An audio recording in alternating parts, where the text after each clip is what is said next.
बिस्मिल्लाहिर्रहमानिर्रहीम अस्सलाम वालेकुम। Welcome back to my channel guys. कैसे हैं आप सब? होपफुली आप सब लोग बिल्कुल ठीक ठाक होंगे। तो देखें जनाब, आज बहुत ही मज़ेदार सी स्पैगेटी की रेसिपी आप लोगों के साथ शेयर करने जा रही हैं। नूडल्स कह लें आप, स्पैगेटी जो आप कहते हैं वो कह लें, मैं तो उसको स्पैगेटी ही कहती हूँ। तो उसको फिर बनाने के लिए जो है ना वो किन किन चीज़ों की ज़रूरत है मैं आपको फुल डिटेल में रेसिपी दूँगी। आपने मेरे जो है ना वो वीडियो को अंत तक फुल वॉच करना है। तो फिर चलिए इसको हम लोग बनाना स्टार्ट करते हैं। उसके लिए जो है ना वो सबसे पहले मैंने हाफ़ पैकेट लिया है स्पैगेटी का। उसको बाउल के अंदर इस तरह से पानी गर्म होने के लिए रखा और उसके अंदर हमने इसको डाल देना है। इसको बिल्कुल भी तोड़ने की ज़रूरत नहीं है। जैसे ही थोड़ी-सी सॉफ्ट होंगी, ये इसके अंदर खुद ब खुद ही जो है ना वो ऑटोमेटिकली नीचे चली जाएँगी। और इसको आपने जो है ना वो बॉयल आने तक पकाना है। जैसे ही जब बहुत ज़बरदस्त सी सॉफ्ट सी हो जाएँगी ना, तो बिल्कुल इनको हमने बॉयल कर लेना है और इसका पानी जो है ना वो ड्राई करके इसके ऊपर हमने ठंडा पानी और डाल देना है ताकि ये आपस में चिपके ना। और 2 टेबलस्पून इसमें आप ऑयल के भी डाल दीजिएगा इनको बॉयल करते हुए। वो भी मैंने डाले थे, शायद वो सीन कहीं स्किप हो गया है। तो उसी दूसरी तरफ जो है ना मैंने ऑयल रखा, उसके अंदर थोड़ा-सा प्याज़ डालूँगी। स्पैगेटी जो है ना वो भी मुख्तलिफ़ जो है ना वो मेथड से बनती है, लेकिन मैं जिस तरीके से बनाती हूँ वो यही वाला तरीका है और इस तरीके से बहुत मज़ेदार सी बन के माशाल्लाह से रेडी होती है। बच्चों को बहुत पसंद आती है, सब इसको बहुत लाइक करते हैं। तो जैसे प्याज़ थोड़ा-सा सॉफ्ट हो, उसके अंदर मैंने एक बारीक चॉप किया हुआ टमाटर डाल दिया और लहसुन अदरक का पेस्ट डाल दिया। अगर आप टमाटर नहीं डालना चाहते तो आप बेशक इसको स्किप कर दीजिएगा।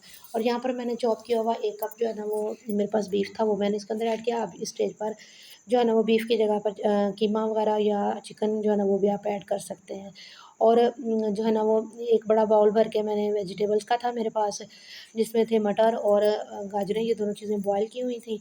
और ये है मेरे पास बंद गोभी। इसको मैंने जो है ना वो बारीक-बारीक चॉप कर लिया है। ये भी इसके अंदर जाएगी, इसको हमने अच्छे तरीके से करना है मिक्स। और कुछ इसके अंदर चाइनीज़ स्पाइसेस, सॉल्ट जो है ना वो चाइनीज़ जो है ना वो सॉसेस जाएँगे इसके अंदर, वो भी मैं यहाँ पर ऐड कर देती हूँ। इसके अंदर जो है ना वो हमने डाल देनी है चिली सॉस। चिली सॉस बेचारी जो है ना अब उसका बस अब एंड ही हो गया है। तो थोड़ी-सी निकली है, आपने 2 टेबल स्पून जो है ना डालनी है चीज़ें।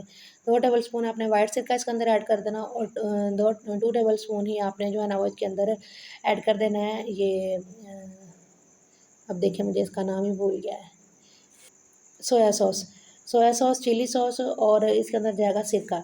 ये तमाम 3 ही जो है ना वो जाएँगे इंग्रीडिएंट इसके अंदर, और कुछ भी नहीं जाएगा, ठीक है? और नमक जो है ना वो भी हमने साथ में ऐड किया है। और यहाँ पर जो है ना वो स्पैगेटी जो मैंने बॉयल करके रखी थी वो मैंने इसके अंदर डाल दी और इसको जो है ना वो हम लोग कर रहे हैं मिक्स। बहुत अच्छे तरीके से इसको मिक्स करना है और एंड पे जो है ना वो आपने इसके अंदर जो है ना वो डाल देना है ब्लैक पेपर पाउडर। इस तरह से वॉक की मदद से आप इसको बहुत अच्छे तरीके से मिक्स कर लीजिए ताकि तमाम जो वेजिटेबल्स हैं वो और तमाम जो स्पाइसेस हमने इसके अंदर डाले हैं वो जो है ना इसके अंदर अच्छे से मिक्स हो जाएँ। इस स्टेज पर जो है ना वो आपने जब स्पैगेटी इसके अंदर डालनी है तो आपने इसकी फ्लेम बिल्कुल बंद कर देनी है और 1 टेबलस्पून भर के जो है ना वो मैंने इसके अंदर डाल दिया है ब्लैक पेपर पाउडर। ये जो है ना वो काली मिर्च का पाउडर आप इस स्टेज पर डालिएगा। अगर आप पहले डाल देंगे ना तो इसका टेस्ट टेस्ट तो ख़ैर सही रहेगा, लेकिन इसका कलर थोड़ा चेंज हो जाता है। लेकिन आप अगर इस स्टेज पे डालेंगे तो आपको जो स्पैगेटी उसका कलर भी चेंज नहीं होगा। तो माशाल्लाह से हमारी स्पैगेटी बिल्कुल रेडी हो चुकी है। ये देखिए मैंने इसको कर लिया डिश आउट और इसको जो है ना वो मैंने थोड़ा-सा डेकोरेट कर दिया धनिया के साथ ताकि वीडियो में बहुत अच्छा-सा नज़र आए। तो आप जो है इसको एंजॉय कर सकते हैं, अपने बच्चों को दीजिए, अपने पार्टीज़ में एंजॉय कीजिए, बर्थडे पार्टीज़ में बनाइए या अपने मेहमानों को सर्व कर दीजिए।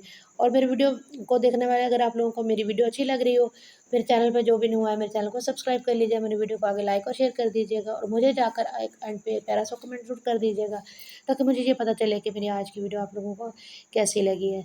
अपना बहुत सारा ख्याल रखिएगा, अपने वालिदैन का ख्याल रखिएगा, दुआओं में याद रखिएगा। Thanks for watching the video. Allah हाफ़िज़।